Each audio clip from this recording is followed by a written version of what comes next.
Chapter 3. Because I said so. That night, my parents called me over to the kitchen table for a big meeting.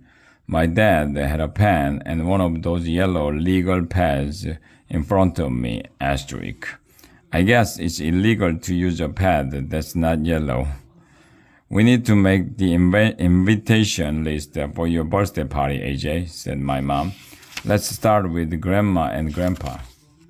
And Aunt Lucy and Uncle Jerry. Of course, my dad said as he wrote their names on his yellow legal pad. I guess you have to invite your relatives to your party.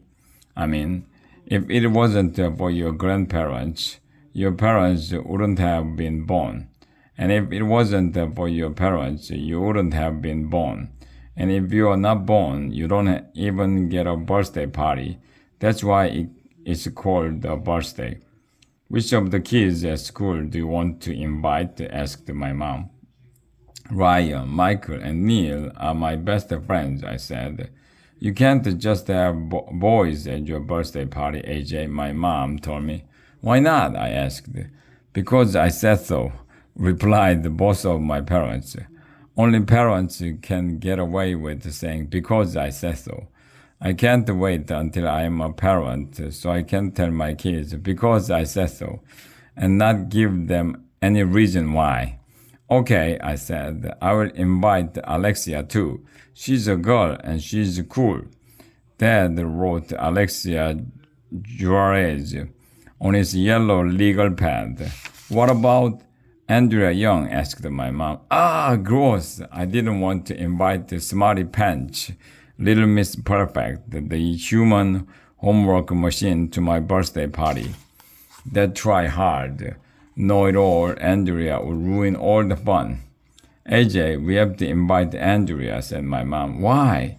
Because she invited you to a birthday party last year, Mom replied. So you have to invite her to yours. That's only fair. No, it's not, I shouted. If she invited me to her funeral, would that mean I would have to invite her to my funeral? People don't invite each other to their own funerals, my dad told me. See, that's exactly what I mean, I said. If Andrea's mother finds out we had a birthday party and didn't invite Andrea, she'd be very upset, my mom explained. She and I play tennis together every week. I didn't see what tennis had to do with my birthday party. That didn't make any sense. I looked at my dad with my best puppy dog face. If I could get him on my side, it would be possible for me to win the argument.